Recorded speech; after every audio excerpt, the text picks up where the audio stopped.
राधे जय राधे जय श्री राधे जय राधे जय राधे राधे जय राधे जय श्री राधे जय श्यामा श्यामा श्यामा जय श्यामा जय श्री श्यामा जय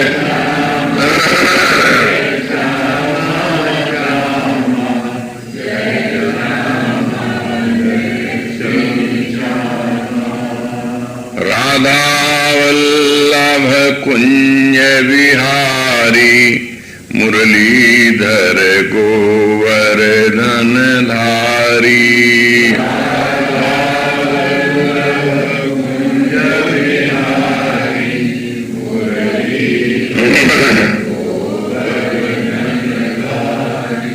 जय जय श्यामा जय जय श्याम जय जय श्री वृंदावन धाम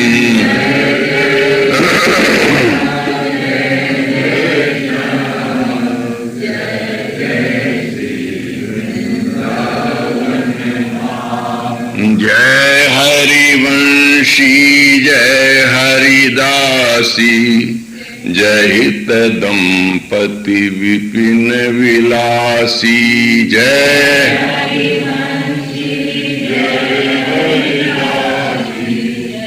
हित दंपति विपिन जय हरिवंशी जय हरिदासी जय हित दंपति विपिन विलासी जय हरिवंशी जय हरिदासी जय हित दंपति विपिन विलासी जय जय श्यामा जय जय श्याम जय जय श्री वृंदावन धाम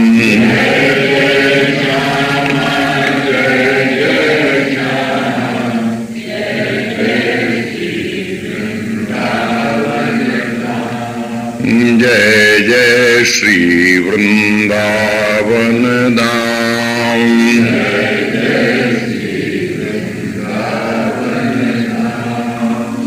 श्री राधा वल्लभ लाल की ललित लाडली लाल की श्री हरिवंश चंद्रजू महाराज की श्री सेवक जू महाराज की समस्त रसिक मंडली की समस्त संत भक्तन की श्री गुरु महाराज की श्री वृंदावन धाम की जय जय श्री राधे।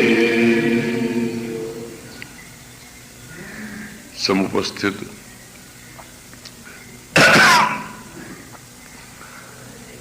परम पूज्य चरण संत महानुभावगण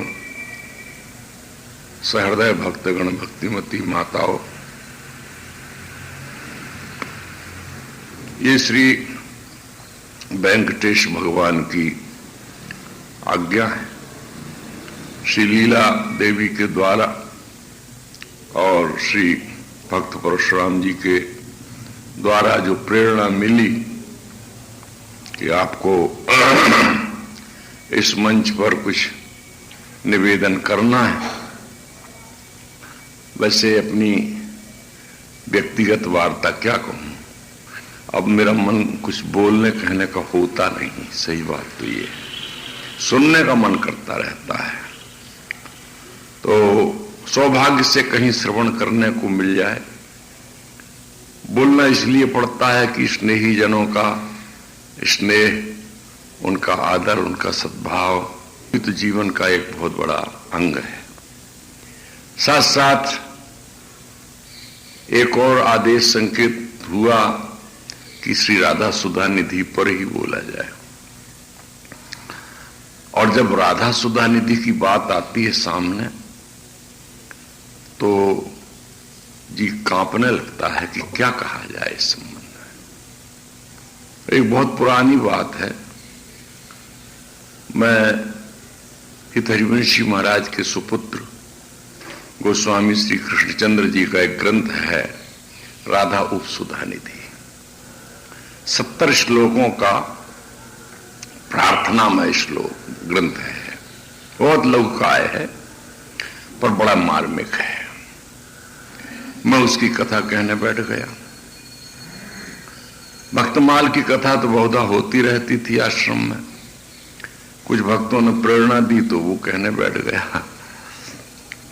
चलता गया।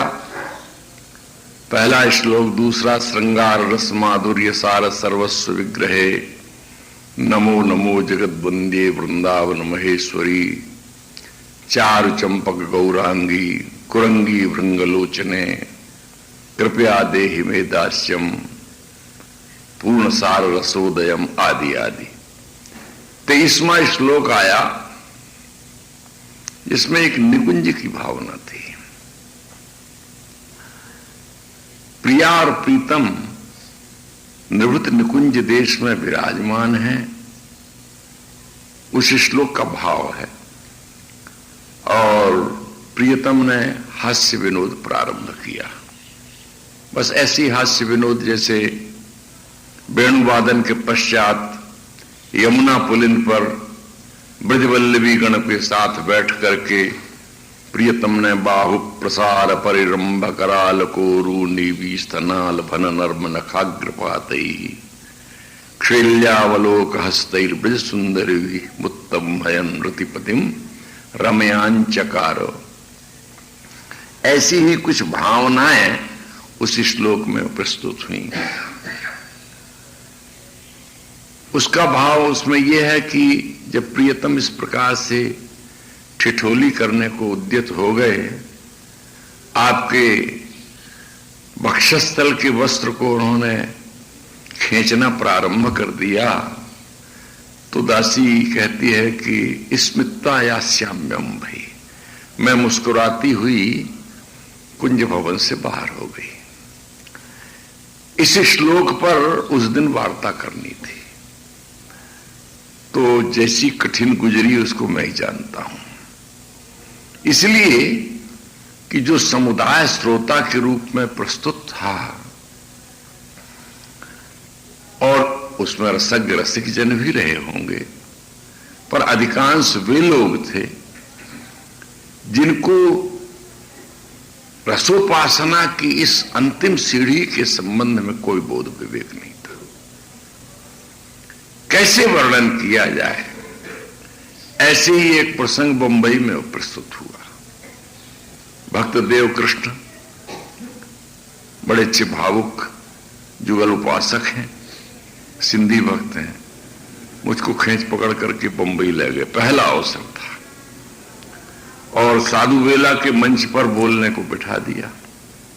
4 दिन के बाद आकर के मंच पर कहने लगे, महाराज जी हम जो सुनने के लिए आए हैं, लाए हैं आपको। आप वृंदावन में जो बोलते हैं वो तो आप बोल ही नहीं रहे हैं। हमने कहा भाई वृंदावन और बंबई की राशि भले एक हो सकती है वकार से, किंतु वृंदावन तो वृंदावन है। ये तुम्हारी जो तमाम बंदरियों की तरह बैठी हुई देवियां हैं, इनके सामने प्रिया प्रीतम का ये प्रेम विलास रस। तो बोले आप वृंदावन में क्यों बोलते थे? अरे वृंदावन की बात दूसरी है। यदि वृंदावन में इस रस का वर्णन नहीं किया जाए, भाषण नहीं हो, व्याख्यान नहीं हो, परस्पर की चर्चा नहीं हो, तो कहां हो? फिर तो कोई ठौर नहीं रह जाता। क्योंकि वृंदावन ही एक ऐसा धाम है जहां किशोरी श्री राधा की सम्यक रूप से उपासना संपन्न होती है। इस उपासना के 4 अंग हैं। वृंदावन धाम, रसिकों का संग, किशोरी के चरण उपासना की प्रधानता और दासी भाव। इनमें से एक भी अंग नहीं बनेगा तो उपासना संपन्न नहीं हो सकती है, जिसमें प्रथमता श्री वृंदावन की है। महानुभावों ने कहा है, जो पे श्री वृंदावन कृपा करे तो यह रस मन ही समाए। श्री राधा सुधा निधि में वृंदावन आगमन के लिए आदेश है। वृंदानि सर्व महताम अपहाय दूराद वृंदाटवी मनुसर प्रणेन चेत सत्तारणी कृत सुभाव सुधार सौघम राधा विधानमि दिव्य निधानमस्ति। श्री हरिवंश महाप्रभु कहते हैं कि तुम समस्त महत वृंद का परित्याग करके श्री वृंदावन आ जाओ। वृंदानि सर्व महताम अपहाय। अब इस महत वृंद का यदि हम विचार करें तो बहुत है। मुक्ति की महिमा बहुत बड़ी है, धामादिकों की महिमा बहुत बड़ी है, भगवान की महिमा बहुत बड़ी है, शिव की भी है, ब्रह्मा की भी है, गणेश की भी है, गौरी की भी है। धन संपत्ति की महिमा बहुत बड़ी है। ये क्रमशः देखा जाए तो छोटे बड़े एक स्तर हैं जहां मनुष्य फंसा हुआ है। धन के लिए फंसा है, कोई प्रतिष्ठा के लिए फंसा है, कोई स्वर्ग आदि लोकों के लिए जीवन दिए हुए है। बड़े चतुर हैं वे जो मोक्ष की कामना करते हैं। और वृंदावन का रस तो और भी देखो विलक्षण है। एक जगह राधा सुधा निधि में ही कहा, ब्रह्मानंदैक बाधा कतिचन भगवद वंदनानंदमत्ता केचिद गोविंद सख्याद्यनुपम परमानंद मन्ये स्वदंते श्री राधा किंकरीणाम त्वखिल सुख चमत्कार सारैक सीमाम तत्पादाम भोजराजन नखमणि बिल सज्योतिरेक चटापी। कुछ लोग ब्रह्मानंदवाद में भूले हुए हैं। ब्रह्मानंदैक बाधा कतिचन भगवत वंदनानंदमत्ता। कुछ लोग भगवान की दास्य भक्ति को सर्वोपरिता देते हैं। केचित गोविंद सख्याद्यनुपम मन्यन्ते। कुछ एक लोग हैं जो कहते हैं कि गोविंद के चरणों से मैत्री हो जाए, प्रीति हो जाए, बद्धबाहु उसके साथ क्रीड़ा होवे, ताल ठोक करके उसके साथ कुश्ती होवे, कभी हमें वो पछाड़ दे, कभी हम उसको पछाड़ दें, खेलन में कोका को गुसैया, हरिहारे जीते श्रीधामा बरबसी कत कर रसैया।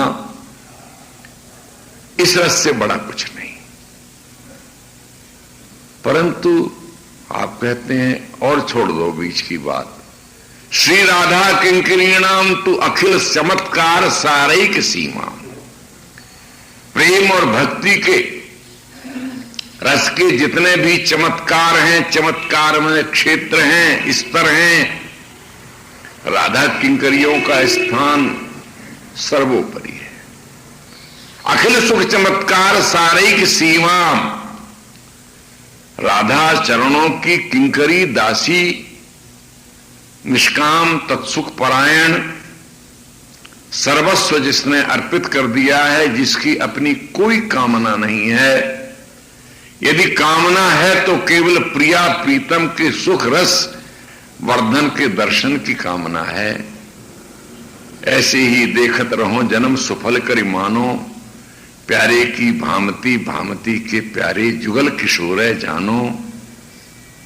इस प्रकार की रतिमयी, तत्सुख भावमयी, निष्काम प्रीतिमयी श्री राधा चरण की जो किंकरी गण हैं, नित्य सिद्ध क्षेत्र में, नित्य सिद्ध वृंदावन में, उनका जो स्थल है, उनका जो अपना सुख है, वो अखिल सुख चमत्कार सार की सीमा है।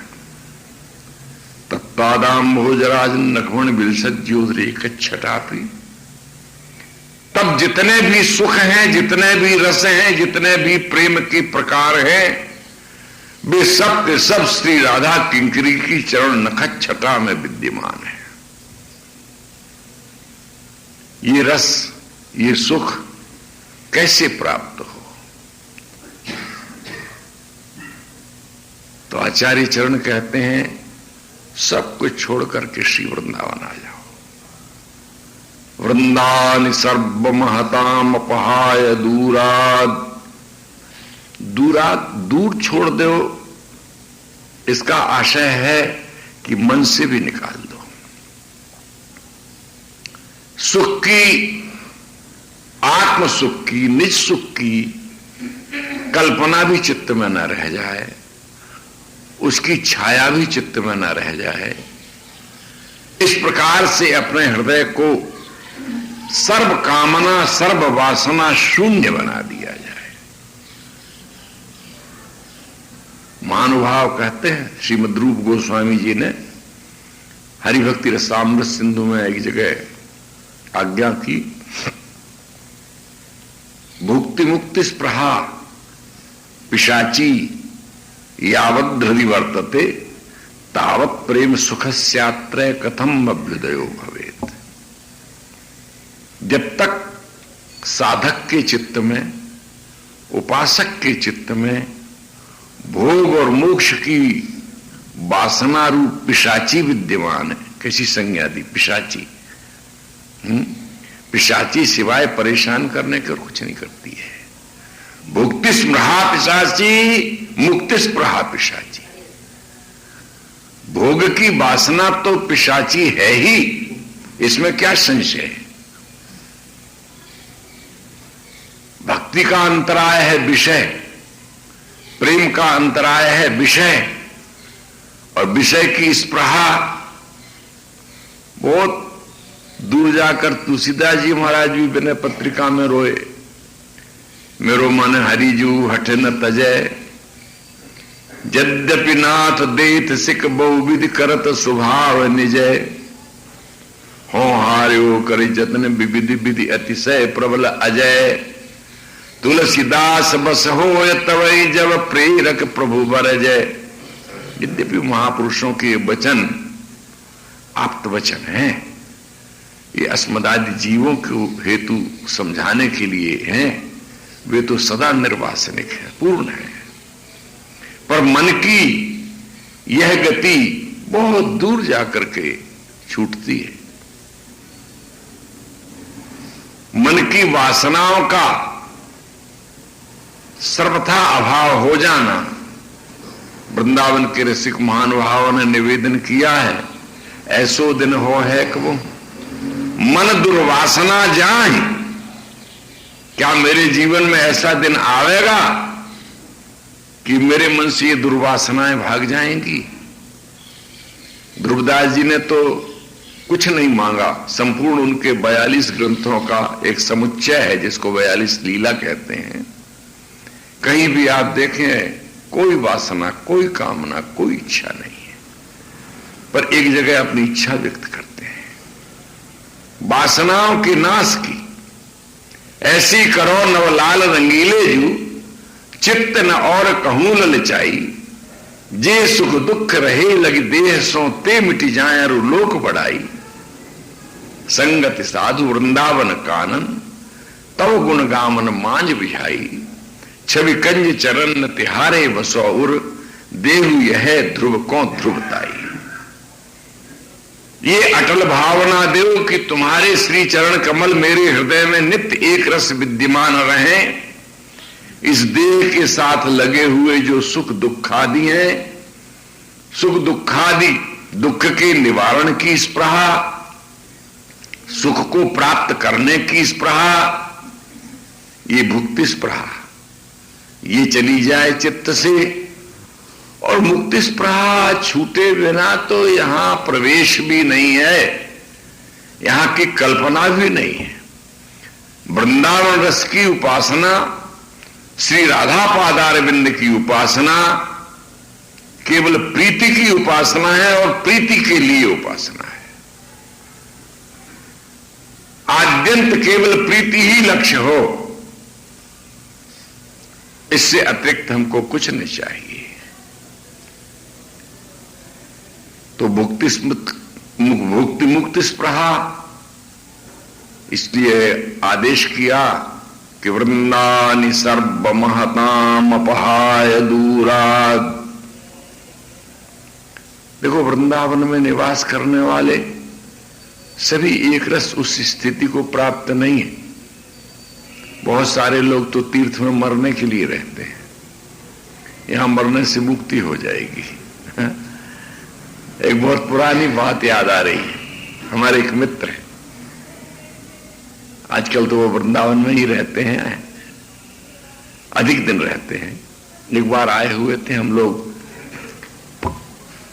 बाबा रामकृष्ण दास की बहुत पुरानी कुटिया खंडार के रूप में पड़ी हुई पाठक जी के बगीचे में। वहां हम थे, हमारे गुरु भ्राता बंसीदास जी थे और वो हमारे मित्र थे। उस दिन ग्रहण का पर्व था, बहुत सारे लोग स्नान कर करके आ रहे थे, जा रहे थे।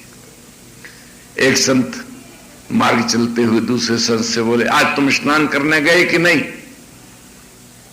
तो वो बोले कि हम तो नहीं जा सके, उस दिन सूर्य ग्रहण का पर्व था। तो वो बोले कि तो तुम्हारा वृंदावन वास करना व्यर्थ। जब तुम सूर्य ग्रहण में स्नान करने नहीं गए यमुना जी, तो तुम्हारा वृंदावन वास करना व्यर्थ। तो हमारे वो मित्र महोदय बड़े जोर से खिलखिलाए के हंसे। वो क्यों हंस रहे हो? बोले आपका वृंदावन वास करना व्यर्थ। क्यों? बोले आप सूर्य ग्रहण में नहाने नहीं गए, सूर्य ग्रहण में आपने यमुना का स्नान नहीं किया, तो आपका वृंदावन वास करना व्यर्थ। उस व्यंग्य में उनका कथन ये था कि लोग पुण्य कामना से वृंदावन रहते हैं। बस के वृंदा विपिन में तिथि विधि माने आन, भजन तहां कैसे रहे खोयो अपने पान। खोयो अपने पान मूढ़ कछु समझत नाही, चंद्रमणि ले गोए कांच के मणि अनमाई। चंद्रमणि और कांच के मणियों में उज्ज्वलता श्वेतता चाहे भले एक सी हो, पर कांच की मणि तो कांच है, चंद्रमणि तो चंद्रमणि है। श्री वृंदावन धाम का स्वरूप यदि कहीं जाकर के जुड़ता है तो केवल किशोरी के चरणारविंद से जुड़ता है। इसका एक ही फल है, एक ही लक्ष्य है, एक ही उद्देश्य है, एक ही कामना है। सब कामनाओं का परित्याग पूर्वक श्री वृंदावन का वास हो। पुण्य संचय के लिए क्यों बंधन में बांध रहे हो अपने को? महानुभावों ने इस पर बड़े गंभीर विचार किए। पाप पुण्य दू आह लो सोने की बेरी, पायन बंधन दू को मानो बहुतेरी। ऊंच कर्म ते स्वर्ग है, नीच कर्म ते भोग। प्रेम बिना सब पच मरे, विषय वासना रोग। एक स्वर्ण की बेड़ी है तो दूसरी लोहे की बेड़ी है। सोने की बेड़ियों से बंधा हुआ अपने आप को गौरव का पात्र मान सकता है कि स्वर्ण की बेड़ी में बंधा है, परंतु बंधा तो अवश्य है। पुण्य से बंधा हुआ स्वर्ण की बेड़ी से बंधा हुआ है, और जो पाप कर्मा है वो लोहे की बेड़ी से बंधा हुआ है। पुण्य कर्मा को स्वर्ग है, पाप कर्मा को नरक है, अधोगति है, उसको ऊर्ध्व गति है, परंतु प्रेम देश में उसकी पहुंच नहीं है। प्रेम देश की पहुंच के लिए तो इन वासनाओं को सर्वथैव चित्त से निकालना ही होगा। जीव गोस्वामी पाद का आपने नाम सुना है। श्री गौड़ीय संप्रदाय के श्री चैतन्य महाप्रभु से जो एक विद्वान रसिकों की परंपरा चली, उसकी अंतिम कड़ी थे जैसे जीव गोस्वामी पाद। उद्भट विद्वान एक दिन उनकी सभा में, यही वृंदावन धाम में, ये राधा दामोदर मंदिर गौड़ीय संतों की, रूप की, सनातन की और भी अनेकानेक, रघुनाथ गोस्वामी की, सबकी समाधि का स्थल है। वहां पर बैठे संतों में, रसिक जनों में भगवद वार्ता का रस हो रहा था, ले रहे थे। इसी बीच में किसी अनुरागी संत ने एक पद गाया। पद था श्री गदाधर भट्ट का। गदाधर भट्ट वृंदावन से दूर तब निवास करते थे। भागवत के बड़े प्रकांड पंडित थे, और पंडित ही नहीं थे, बड़े रसिक थे, रसज्ञ थे, बड़े निष्प्रह निष्काम। उनकी निष्प्रहता, उनकी भगवद रति की कई छोटी बड़ी कथाएं हैं।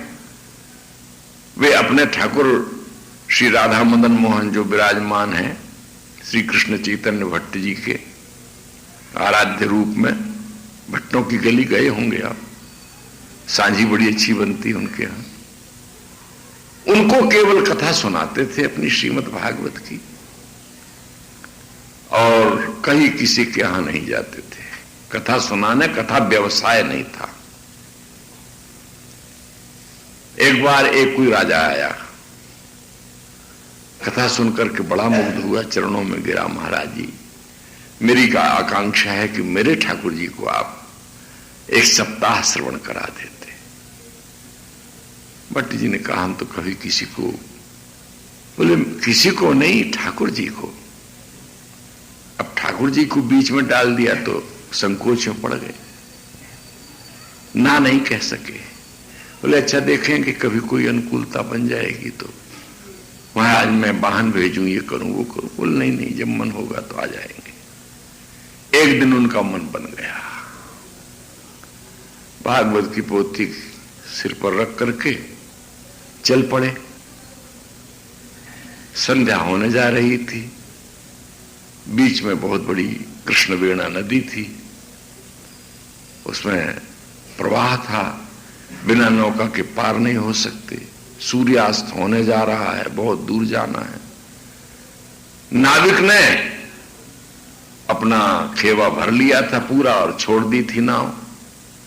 गदाधर भट्ट जी बोले सुनो सुनो सुनो भाई, आ जाओ मुझको भी ले लो। उसने कहा महाराज अब तो नाव खुल गई, इस खेवे को पार करा के आऊंगा तब आपको ले चलूंगा। अरे भाई एक में क्या होगा, बहुत उन्होंने विनय किया पर नाविक नहीं माना। जब इन्होंने बहुत अन्य विनय किया तो अंत में नाविक ने एक बात कही, अरे आया वाला कहीं का बड़ा गदाधर भट्ट कहता हमको साथ ले लो। चल नहीं लेते। ये गदाधर भट्ट तो स्वयं थे, पर गदाधर भट्ट, बड़ा गदाधर भट्ट आया हमको कहता है कि नाव साथ में ले लो। चुप हो गए। पार करा के आया, अंधेरा हो रहा था। बैठो महाराजा, आप अकेले को ले चलूंगा। भाई चलूंगा तो पीछे, परंतु पहले तो ये बता कि जो गदाधर भट्ट का तूने नाम लिया तो उनको जानता है? बोले महाराज मैंने उनका यश सुना है, बड़े भक्त हैं, बड़े विद्वान हैं, भागवत की कथा के बड़े भारी रसिक हैं। यदि तुझको गदाधर भट्ट मिल जाए तो तू क्या करेगा?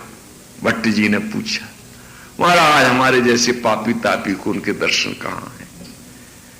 ऐसे महापुरुष हमको मिल जाए तो उनकी चरण धूलि धो करके हम अपने आप को पवित्र कर लें, हम अपने कुल को पार करने जाए। बड़ी श्रद्धा की बातें कहने लगा। भट्ट जी बोले तो अब हम नहीं जाएंगे। क्यों महाराज, आपको कोई गदाधर भट्ट से बैर है? उनके प्रति मैंने श्रद्धा की बात कही तो आप बोले कि अब नहीं जाएंगे। तो बोले भाई वो गदाधर भट्ट मैं ही हूं। जिस गदाधर भट्ट की निर्भरता, निष्प्रहता, भगवद रति की इतनी प्रशस्ति है, इतनी प्रशंसा है, उसमें किसी राजा के यहां भागवत कहने जाकर के कलंकित नहीं होऊंगा। कहने का आशय, ऐसे कई उदाहरण है जिसमें उनकी रति, भावना, प्रीति, भक्ति की बड़ी चर्चा। पद गाया जीव गोस्वामी की सभा में। भट्ट जी कहते हैं सखी भाव, गोपी भाव से भावान्वित, सखी हो श्याम रंग रंगी, देख बिकाय गई वह मूरत, सूरत माही पगी। एक जो कन्हैया मेरी अखियन में निश दिवस रहे करी भौन, गाय चरावन जात सुन्यो सखी, सोधो कन्हैया कौन। संग हो तो अपनो सपनो सो, सोए रही सखी खोए, जागे हूं आगे दृष्टि परे सखी, नेकु न न्यारो होए। कासों कहो कौन पति आवे, कौन करे बकवाद। कैसे के कही जात गदाधर, गूंगे को गुर स्वाद।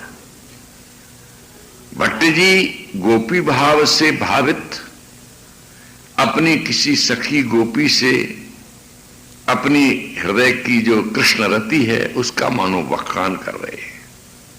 सखी मैं श्याम के प्रेम रंग में रंग गई, श्याम की उस त्रिभुवन मोहन छवि को देखकर मैं बिक गई, पग गई। अंतर बहिर केवल श्याम ही रह गया मेरे। मैंने सुना है कि नंद का ये लाला वन में गौ चराने जाता है और अनुभव ये करती हूं कि मेरे हृदय में बैठा हुआ है। तो मेरे हृदय में बैठा है एक, और जो गौ चराने जाता है वो दूसरा। सच्चा कौन सा है? मेरे हृदय में जो बैठा है उसे तो मैं अनुभव कर रही हूं, उसे देख रही हूं, और जिसे सुनती हूं